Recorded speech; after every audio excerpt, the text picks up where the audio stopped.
Depuis le 15 octobre 2024, il est désormais possible de postuler pour la carte d'opportunité à partir du Cameroun. Et oui, après la Côte d'Ivoire, le Maroc, la RD Congo, le Bénin, le Burkina, le Sénégal, l'Afrique du Sud et j'en passe, c'est au tour du Cameroun également aussi de pouvoir bénéficier de la procédure de carte d'opportunité. La carte d'opportunité, c'est quoi? C'est cette nouvelle catégorie de visa-là qui a été lancée par le gouvernement allemand depuis le 1er juin et donc progressivement auprès des différentes représentations diplomatiques allemandes à gauche, à droite. On a, du moins, il est progressivement possible de postuler pour cette catégorie de visa. Et donc, le Cameroun également, c'est déjà dans l'annonce. Et donc, nous avons trouvé, sur la base de cette occasion, nécessaire de nous asseoir pour pouvoir vous produire cette vidéo afin de revenir sur les conditions de la chanson de carte, comment est-ce qu'on peut faire pour l'obtenir, quels sont les critères, comment fonctionne le système et surtout également aussi voilà, la preuve de fond, etc., etc. Bref, dans cette vidéo, on va essayer du mieux que possible de partager avec vous le maximum d'informations pour que vous puissiez vous-même, en fonction de votre profil, des informations que vous avez déjà à votre disposition, pouvoir juger si oui ou non c'est une catégorie de visa qui peut bel et bien passer avec vous, et au cas où elle passe avec vous, ce qu'il faudra faire pour que vous puissiez donc obtenir ces visas-là. Et si vous avez besoin d'accompagnement, n'hésitez surtout pas de nous contacter. Nous serons ravis de vous apporter notre expertise et notre savoir-faire. Si vous avez d'autres questions, vous pouvez les laisser en commentaire. N'hésitez pas à vous abonner, n'hésitez pas à liker la vidéo, n'hésitez pas à la partager. Et si vous n'êtes pas encore abonné à notre chaîne, n'hésitez surtout pas de vous abonner, parce que ici sur Partons Voyage, nous continuerons à vous produire un contenu de qualité afin que vous puissiez réussir votre projet de voyage. Installez-vous et au cours des 10 prochaines minutes environ, je m'en vais vous dire tout ce que vous devez savoir sur la procédure de carte d'opportunité Allemagne.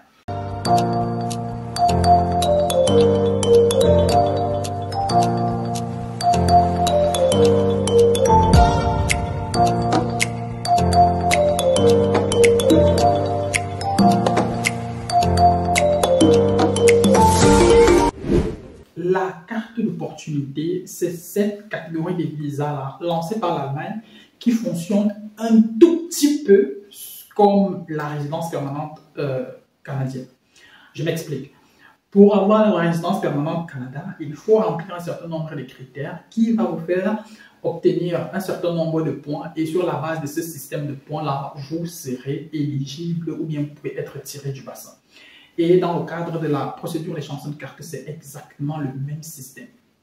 Sur la base du système de points défini par le gouvernement allemand, toute personne éligible, et du moins toute personne qui peut demander le visa chanson de carte devrait avoir atteint le seuil minimal de 6 points pour pouvoir demander ce visa. Du moins 6 points, c'est pour l'instant le nombre de points minimal exigé pour prétendre à l'obtention du visa carte d'opportunité. Donc, maintenant, le système de points, il est basé sur un certain nombre de critères, notamment l'âge de la personne qui demande, le niveau de langue de la personne qui demande, son niveau d'études, son expérience professionnelle, etc., etc.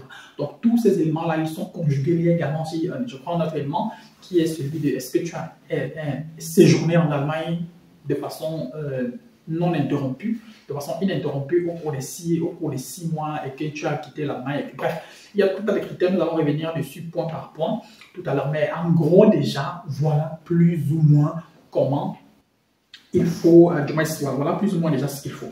Maintenant, s'il faut revenir un peu de fond en comble sur le système de points, comment est-ce qu'il fonctionne? Il fonctionne relativement simple, c'est-à-dire, le premier critère ici, c'est la reconnaissance de votre diplôme en Allemagne. Si votre diplôme il est reconnu en Allemagne, alors vous pouvez avoir jusqu'à 4 points. Au niveau de la reconnaissance, il y a plusieurs aspects qui vont entrer en jeu, parce que l'Allemagne ne reconnaît pas tous les diplômes venant de toutes les universités. Il y a un site internet qui s'appelle Anabin, donc A-N-A-B-I-N. C'est un site internet sur lequel vous pouvez plus ou moins vérifier si votre diplôme il est reconnu en Allemagne ou pas. notamment pour le vérifier, il faudra donc vérifier, bon, dans la plupart des cas, ce sont généralement les universités qu'on vérifie. Si votre université elle est reconnue par le gouvernement allemand, alors directement, automatiquement, vos diplômes seront également aussi reconnus. Il y a des universités qui sont reconnues à moitié, donc c'est-à-dire dans ces universités-là, c'est programme après programme. Certains des programmes sont reconnus, d'autres ne sont pas reconnus. Donc, ça peut être au cas par cas. Il y a d'autres universités, d'autres structures qui ne sont carrément pas reconnues en Allemagne. Et donc, du coup, les diplômes issus de ces universités-là, ça ne veut pas dire que si tu as une licence venant d'une université qui n'est pas reconnue en Allemagne, ça ne veut pas forcément dire que tu es automatiquement exclu de la procédure. Non. Ça veut tout simplement dire que tu ne peux pas bénéficier des 4 points venant du moins qui provient de la reconnaissance directe du diplôme. Maintenant, pour les personnes qui ont des diplômes qui sont reconnus, c'est beaucoup plus simple. Donc, qui sont reconnus par l'Allemagne, ça fonctionne beaucoup plus simple pour bénéficier des 4 points. Mais sinon, si toi, ton diplôme n'est pas directement reconnu par l'Allemagne, il doit être reconnu par ton pays d'origine. Donc, si tu viens du Cameroun et que tu as obtenu, par exemple, ton diplôme dans une université privée et que, selon le site Anabin, ton diplôme n'est pas reconnu par l'Allemagne, mais il est reconnu par le gouvernement camerounais, alors tu es éligible. Et dans ce cas-là, tu dois obligatoirement avoir au moins le niveau A1. Par contre, si ton diplôme il est automatiquement reconnu, tu peux même arriver en Allemagne sans aucun niveau d'adaptation. Donc, tu n'as même pas besoin du niveau A1 en allemand ou du niveau B2 pour pouvoir prétendre obtenir un visa carte d'opportunité. Donc là, comme je dis, ces 4 points dépendent plus ou moins de est-ce que ton diplôme il est reconnu ou pas. Deuxième critère qui peut te donner un point, c'est est-ce que tu as une expérience professionnelle dans un domaine en pénurie. Maintenant, il y a toute une liste de domaines en pénurie. Et parmi les domaines en pénurie, on a par exemple les domaines qui ont trait à la logistique. On a par exemple les domaines qui ont trait à la logistique, aux technologies de l'information et de la communication, dans les TIC, donc l'informatique. On a, voilà, dans le domaine de la santé, dans le domaine des personnes, par exemple, qui s'occupent des enfants, donc les KITA, la maternelle et autres, toutes ces personnes-là qui font dans les métiers sociaux.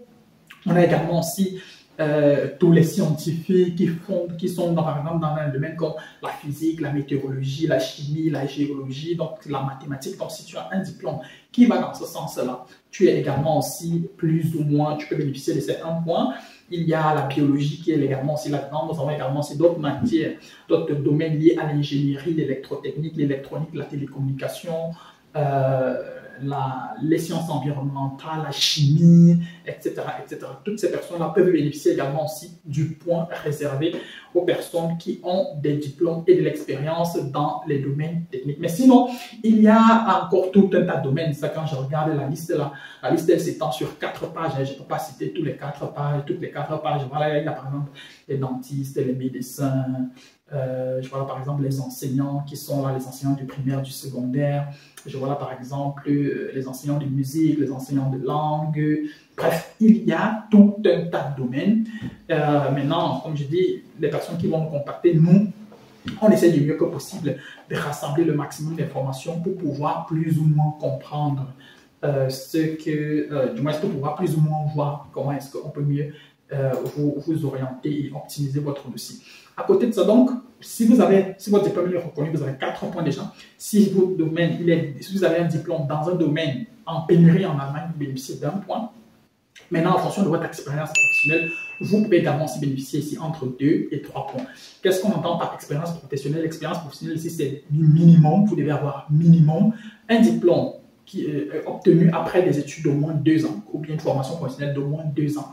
Et ensuite, vous devez avoir travaillé au cours des 5 dernières années. Donc, vous pouvez avoir quand même travaillé au moins au cours des 5 dernières années. Si vous pouvez justifier 5 années d'expérience professionnelle dans votre domaine d'études, alors vous pouvez gagner 2 points. Si vous...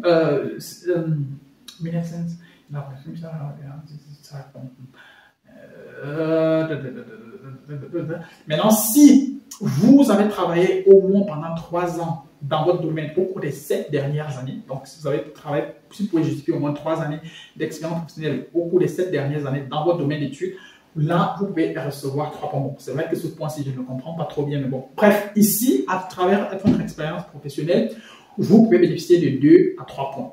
Au niveau des compétences linguistiques, vous pouvez gagner entre 1 et 4 points. Donc, pour les personnes, même si votre diplôme est reconnu en Allemagne, moi je vous recommanderais tout de même d'arriver en Allemagne avec un certificat de mémoire. Je vais revenir sur ce point-là beaucoup plus tard dans la vidéo. Et ils disent que pour les personnes qui ont le niveau A2 en allemand, si vous avez le niveau A2 en allemand, vous bénéficiez d'un point. Donc, si tu as minimum le A2 en allemand, tu bénéficies d'un point. Si tu as le B1 en allemand, tu bénéficies de 2 points. Si tu as le B1 en allemand, tu bénéficies de 2 points. Si tu as le B2 en allemand, tu bénéficies de 3 points. Et si tu as un certificat de niveau C1 en anglais, tu bénéficies d'un point. Donc, C1 en anglais, 1 point. B2 en allemand, 3 points. B1 en allemand, 2 points. A2 en allemand, 1 point. Maintenant, il y a également aussi le facteur H qui peut vous donner droit à 1 ou 2 points. 1 ou 2 points. Vous avez 1 point si vous êtes âgé de moins de 35 ans. Vous avez 2 points si vous êtes âgé entre 35 et 40 ans. Donc là également, vous pouvez bénéficier d'un point. Et vous pouvez bénéficier d'un point si vous pouvez prouver que vous avez par exemple vécu en Allemagne de façon ininterrompue au cours des... c'est-à-dire de façon... Si vous avez vécu au cours des 5 derniers mois et que vous avez vécu de façon ininterrompue en Allemagne pendant au cours des 5 dernières années, vous avez vécu au moins 6 mois de façon ininterrompue en Allemagne et que vous êtes quitté de l'Allemagne de façon volontaire. Donc là, vous pouvez également aussi bénéficier d'un point ici. Et au cas où vous voulez lancer la procédure en même temps avec votre partenaire, donc votre conjoint, votre conjointe, l'un d'entre vous deux peut également aussi bénéficier d'un point ici. Donc, si par exemple ta femme ou bien ta petite amie ou ton petit copain, ou je ne sais pas trop, veut également aussi se lancer là et remplir également aussi les conditions, la personne peut parallèlement lancer la procédure et en lançant également aussi la procédure, l'un d'entre vous deux peut bénéficier d'un point. Maintenant, qui va bénéficier du point? Il faudra justement que ce soit la personne qui a également aussi le moins de points possible de l'autre côté. Donc, il faut plus ou moins essayer de l'avantager pour que cette personne-là, elle aussi, elle obtienne ce point. Donc, en gros, voilà plus ou moins le nombre de points déjà que vous pouvez obtenir. Donc ça, c'est pour ce qui concerne de façon générale les informations au niveau des critères, au niveau de la procédure, etc. etc. Maintenant, les informations au niveau de la Chancenkarte. Maintenant, la question c'est comment se passe véritablement la procédure. La procédure d'un pays à un autre, elle est différente. Il y a des pays où la procédure, elle est gérée de façon normale, c'est-à-dire vous obtenez un rendez-vous, ensuite vous passez à l'ambassade, et ensuite. Il y a d'autres pays où la procédure, elle est gérée en grande partie en ligne. Et pour le cas du Cameroun, une bonne partie de la procédure jusqu'ici est gérée d'abord en ligne avant qu'elle ne se passe en présentiel du côté de l'ambassade. Au Cameroun, actuellement, la procédure, elle dure entre 2 et 6 mois. Et je suis certain que d'ici fin 2025, c'est une procédure qui peut probablement frôler les 1 an, les 1 an, comme c'est par exemple le cas actuellement déjà dans les pays comme le Maroc, où voilà, les temps d'attente peuvent quand même se rallonger. Mais je dirais que pour le Cameroun, 6 mois pour avoir un visa national Allemagne, bon, c'est relativement acceptable. Pour l'instant, c'est relativement acceptable. Donc, en gros, c'est déjà ça. Maintenant, moi, ce que je dirais, c'est que oui, la Chancenkarte va forcément aussi présenter des avantages et des inconvénients. Les avantages et les inconvénients ici, ça va beaucoup plus dans le sens de que le plus gros avantage déjà, c'est que tu peux arriver en Allemagne de façon rapide, c'est-à-dire sans forcément avoir besoin de parler la langue allemande, etc., etc. Tu viens en Allemagne pour venir chercher le travail sur place, donc ça c'est déjà un gros avantage et ça va forcément faciliter la vie à beaucoup de personnes. Donc ça c'est déjà un avantage indéniable qu'on ne peut pas forcément négliger. Toutefois, il faut savoir raison garder. Moi, je dis toujours, toutes ces personnes qui vont arriver en Allemagne aujourd'hui avec le niveau A1, avec 0 connaissance de langue en Allemagne, c'est une très grave erreur. Sauf que, généralement, par habitude, lorsqu'on cause avec les personnes qui veulent voyager, beaucoup de personnes veulent te dire que bon, moi, mon objectif, c'est d'abord de voyager et après, le reste, je m'en fous.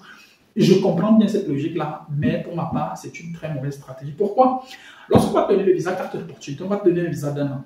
Donc, en 1 an, quand tu arrives en Allemagne, tu dois trouver du travail. Et tu dois trouver du travail dans ton domaine d'études. Ça veut dire quoi? Ça veut dire que si tu es physicien, tu ne peux pas débarquer avec un contrat de travail qui dit par exemple que tu seras livreur dans un restaurant. Non, on ne va pas accepter ça. Ça ne va pas passer. Tu dois trouver un travail dans le domaine de la physique. Et sauf que pour que tu puisses trouver un travail dans le domaine de la physique, il va falloir que tu parles allemand. il va falloir que tu aies minimum le niveau B2 en allemand. Si ce n'est le niveau C1, la question c'est comment est-ce que tu vas faire pour quitter de 0 à C1 en un an en allemand. Et dans le même un an, tu dois trouver du travail. Je ne sais pas si vous voyez le niveau de pression qu'il y aura sur vous.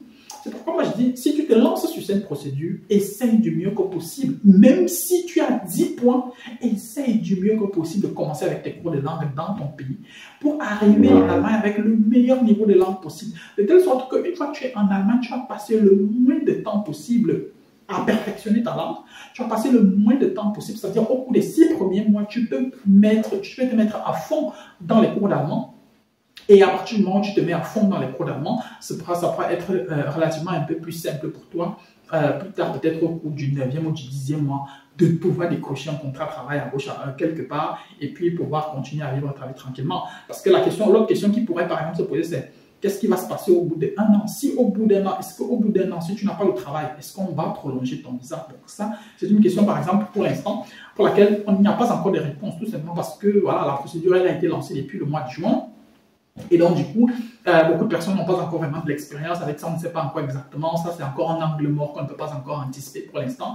Et forcément, ce sera d'ici fin 2025 qu'on pourra véritablement savoir ce qu'il en est, si au bout d'un an, le visa peut être prolongé ou pas, etc. etc. Maintenant, s'il est prolongé, il sera prolongé sous quelles conditions?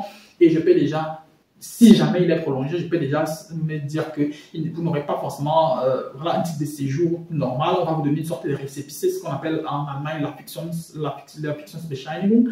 Et avec ce récépissé-là, ce sera des trucs qu'on va généralement vous donner peut-être, je ne sais pas, 1 mois, 2 mois, 3 mois. Donc chaque 3 mois, tu dois absolument le renouveler pour que tu restes valable. Et avec cette fiction-là, par exemple, tu ne peux pas sortir de l'Allemagne, tu ne peux pas aller dans ton pays, tu ne peux pas.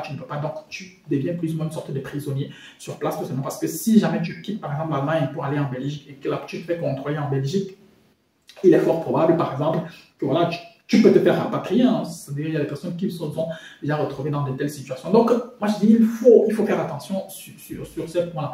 Mais ce qu'on entend généralement, c'est à gauche, à droite, c'est bon, moi, je veux voyager, je n'ai pas le temps de faire les cours de langue, je suis très occupé et tout. Je comprends cela, mais ce n'est pas une bonne stratégie. À côté de ça, il y a tout de même aussi il y a le fait que c'est une catégorie de visa où il faudra également aussi avoir une caution. La caution ici, elle est de 10 000, je crois que c'est 1027 € par mois. Et lorsqu'on multiplie par 12, on se retrouve à 12 324 €. 12 324 € que tu dois justifier. Maintenant, tu peux, si tu n'as pas les 12 000 €, donc la caution en question, tu peux avoir une prise en charge. Cependant, est-ce que la prise en charge sera acceptée par toutes les ambassades? Je ne sais pas. Au Cameroun, par exemple, rien que sur le visa étudiant, l'ambassade d'Allemagne n'aime pas trop la prise en charge. Donc la question c'est, est-ce que pour ce qui est du visa carte d'opportunité, est-ce que la prise en charge sera vue d'un très bon œil? Ça, c'est une question à laquelle il n'y a pas encore de réponse. Maintenant, il y a également aussi la possibilité d'avoir un contrat de travail. Maintenant, la question c'est, tu auras un contrat de travail comment si tu ne parles pas allemand? Si tu n'as même pas le A1 maintenant, comment est-ce que tu veux qu'on te trouve un contrat de travail? On va te trouver un contrat de travail sur quelle base? C'est-à-dire, généralement, parfois, les entretiens, les employeurs, ils veulent peut-être parfois passer en entretien d'embauche. Bon, peut-être tu vas leur dire, on va le passer en anglais, et tout. Mais la question, c'est, est-ce que toi, tu es sûr que tu peux parler anglais? Est-ce que toi-même, tu es sûr que tu peux passer un entretien d'embauche en anglais pendant 10, 20, 30 minutes? Converser avec quelqu'un en anglais, je ne parle pas du pidgin, je ne parle pas de l'anglais où on balbutie, non, je parle de l'anglais. Donc, il y a toutes ces questions-là auxquelles il faut, vous devez répondre. Et moi, comme j'ai dit, si vous voulez venir en Allemagne, essayez d'avoir un certificat de langue en allemand. C'est la même chose si vous voulez aller dans un pays, essayez du mieux que possible d'avoir des connaissances dans la langue de ce pays-là. Parce que si vous n'avez pas de connaissances dans la langue de ce pays-là, ça peut être assez compliqué. Il y va de votre bien-être, il y va de votre intégration personnelle et de votre satisfaction personnelle. Mais bon, comme beaucoup de personnes le disent généralement, le plus important d'abord c'est de voyager et après on va voir. Je comprends également c'est ça et je le respecte seulement. Je ne suis pas forcément d'accord. Je ne suis pas forcément d'accord à 100% avec ce point de vue. Donc voilà, en gros, plus ou moins ce que je voulais plus ou moins partager avec vous dans le cadre de cette vidéo. Maintenant, si vous avez besoin d'accompagnement dans le cadre de cette catégorie de visa, nous serons ravis de vous accompagner et de vous apporter notre expertise et notre savoir-faire. D'ici à notre prochaine vidéo, porte-toi bien, des choses à toi.